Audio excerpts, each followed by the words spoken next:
آثار آپ کے بچوں میں نظر آتے رہیں گے۔ والدین سے مؤدبانہ گزارش ہے، آپ دنیا کے ساتھ ساتھ اس کے دین کو بھی سنبھال کر رکھیے، اس کے دین کی بھی آپ حفاظت کرتے رہیے، اس کو دین بھی سمجھانے کی کوشش کریے۔ کیوں؟ کیونکہ پروردگار عالم نے صرف بچوں کے لیے یہ نہیں کہا، کھلا فرمان ہے پروردگار عالم کا، یا ایھا الذین آمنوا قوا انفسکم واہلیکم نارا، اے ایمان والو تم اپنے آپ کو، اپنے گھر والوں کو جہنم کی آگ سے بچانے کی کوشش کرو۔ تو عزیزان محترم، آج ہمیں یہ ضروری ہے کہ امامنا مہدی موعود علیہ السلام کے اس فرائض ولایت کے اہم فریضے کو، صحبت صادقین کو رکھ کر، پکڑ کر اپنی زندگی گزارنا ہے۔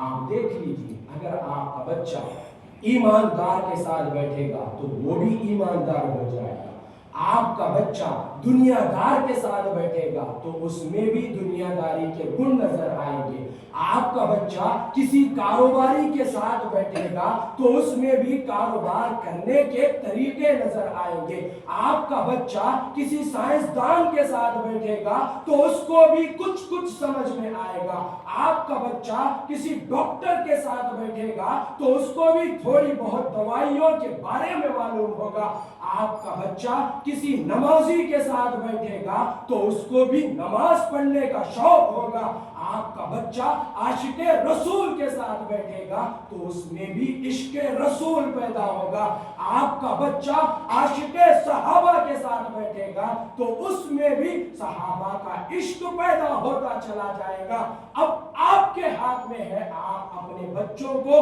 کن کی صحبت کے بارے میں بتلائیں گے اور کن کی صحبت سے آپ روکتے رہیں گے۔ یہ آپ کی اولاد ہے، آپ اس کے مالک ہیں، آپ جو چاہے ان سے کروا سکتے ہیں۔ عزیزان محترم، میں آپ کے سامنے مثال کے طور پر ایک دو واقعے بیان کرتے ہوئے اپنی تقریر کو بالکل ختم کرنے کی کوشش کروں گا، کیونکہ ہمارے درمیان مہمان مقرر بیٹھے ہوئے ہیں اور بے صبری سے انتظار ہے لوگوں کو ان کی خطابت کا، ان کی تقریر کا۔ آپ دونوں کے آڑ میں زیادہ دیر نہیں آؤں گا۔ عزیزان محترم، صحبت صادقین پر ہم بات کر رہے ہیں۔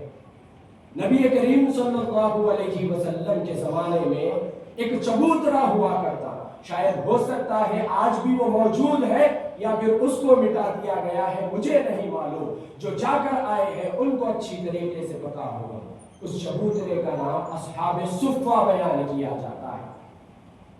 آپ اگر اس اصحاب صفہ پر نظر ڈالیں گے یا پھر اس کی آپ اسٹڈی کریں گے تو آپ کو پتا چلے گا کہ یہ ایک مخصوص صحابہ کی جماعت تھی جو اللہ کے رسول کی صحبت کو اختیار کرتی تھی۔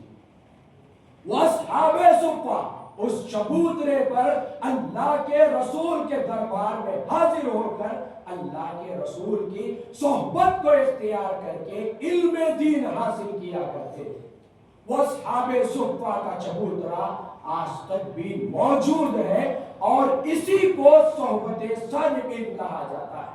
اور اس کا صادقین کا ایک خاص لفظ دیکھیے کہ نبی کریم صلی اللہ علیہ وسلم سے کیسا جڑ جاتا ہے۔ اب صحابہ نے کسی مالدار کی صحبت کو اختیار نہیں کیا، کسی ایرے غیرے کی صحبت کو اختیار نہیں کیا۔ نبی کریم صلی اللہ علیہ وسلم کے شروع دور سے آپ کو دو القابات دیے گئے تھے۔ ایک لقب تھا امین کا، امانت دار، دوسرا لقب تھا صادق کا، سچا بولنے والے۔ تو صحابہ اس صادق کو مد نظر رکھتے ہوئے، اس صادق کی صحبت کو اختیار کرتے ہوئے قرآن مجید پر عمل پیرا ہو رہے تھے۔ کہا گیا کہ کونوا مع الصادقین، سچوں کی صحبت کو اختیار کرو۔ عزیزان محترم، حضرت سیدنا ابراہیم علیہ السلام اور آپ کے فرزند انجمن حضرت سیدنا اسماعیل علیہ السلام کا واقعہ آپ حج کے مہینے میں، بقرعید کے مہینے میں زور و شور سے آپ سنتے ہیں۔ ہر ہمیشہ آپ کو حضرت ابراہیم علیہ السلام کی یاد دلائی جاتی ہے، آپ کے گھر والوں کا واقعہ بیان کیا جاتا ہے، آپ کے بیٹے کی قربانی کو آپ کے سامنے اجاگر کیا جاتا ہے۔ اور کیسے نہ بتلائے حضرت ابراہیم کے ذکر کو، خود پروردگار عالم اپنے کلام میں ارشاد فرما رہے ہیں وَاذْكُرْ فِي الْكِتَابِ ابراہیم، ہم نے اس کتاب میں ابراہیم کو یاد کیا۔ جب خود پروردگار عالم آپ کا ذکر بیان کر رہا ہے تو آج امت محمدیہ بھی آپ کا ذکر بیان کرتے رہے گی۔ چنانچہ حضرت ابراہیم علیہ السلام اور آپ کے بیٹے حضرت سیدنا اسماعیل علیہ السلام کے وہ قربانی کا واقعہ ہم نے بہت مرتبہ پڑھا ہے، لیکن ہم صرف آخر میں یاد کیا رکھتے ہیں؟ صرف ہمیں قربانی اور جانور یاد رہ جاتے ہیں، اس کے علاوہ وہ باپ اور بیٹے کی باتوں کو ہم نے کبھی سمجھنے کی کوشش نہیں کی۔ وہ باپ اور ان کے فرزند کے وہ کلمات کو ہم نے کبھی اس پر غور و فکر نہیں کیا۔ میں آپ کو قرآن سے بتلاتا چلوں، حضرت ابراہیم علیہ السلام کا واقعہ فلما بلغ معه السعي قال يا بني اني ارى في المنام اني اذبحك فانظر ماذا ترى، اے میرے بیٹے میں نے خواب میں دیکھا کہ میں تجھ کو ذبح کر رہا ہوں، میں نے خواب میں دیکھا کہ میں تجھ کو ذبح کر رہا ہوں۔ آپ اپنا خواب اپنے بیٹے کے سامنے سنا رہے ہیں، اور آپ قرآن کی اس آیت کو پڑھ لیجئے، سورہ صافات کی یہ آیتیں ہیں، اور آپ احادیث میں بھی اس بات کو پڑھ لیجئے۔ حضرت سیدنا اسماعیل علیہ السلام اس وقت جب پروردگار عالم نے آپ کی قربانی طلب کی تھی، آپ کو ذبح کرنے کا ایک اشارہ خواب میں دیا تھا، حضرت اسماعیل کوئی بڑی عمر والے نہیں تھے۔ کہیں پر 9 سال بیان کیے جاتے ہیں، کہیں پر 11 سال بیان کیے جاتے ہیں، کہیں پر آپ کی آخری عمر 13 سال بیان کی جاتی ہے۔ یہ 12-13 سال کا لڑکا حضرت ابراہیم علیہ السلام جب اپنا خواب بچے کے سامنے بیان کرتے ہیں تو آپ کے فرزند یہ کہتے ہیں فَانْظُرْ مَاذَا تَرَى، آپ نے جیسا دیکھا ہے آپ ویسے کرتے جائیں۔ قَالَ يَا أَبَتِ افْعَلْ مَا تُؤْمَرُ، کہا بیٹے نے کہ اے میرے ابا جان آپ ویسا ہی کریے جیسا آپ کو خواب میں دکھایا گیا۔ اور آگے آپ کے بیٹے جواب دیتے ہیں سَتَجِدُنِي إِن شَاءَ اللَّهُ مِنَ الصَّابِرِينَ، ان قریب آپ مجھے صابرین میں سے پاؤ گے، صبر کرنے والوں میں سے پاؤ گے۔ اب میں آپ سے ایک سوال کروں گا، آپ سے ایک بات پوچھوں گا کہ یہ 9 سال کے بچے کو، یہ 11 سال کے بچے کو اتنی بڑی باتیں کہاں سے معلوم ہوئی؟ اتنا گہرا جواب دینا حضرت اسماعیل نے کہاں سے سیکھا؟ وہ تو ایسی وادی تھی جہاں پر نہ آدم تھا نہ آدم کی ذات موجود تھی، دور دراز تک اس چٹیال میدان میں کوئی نظر نہیں آتا۔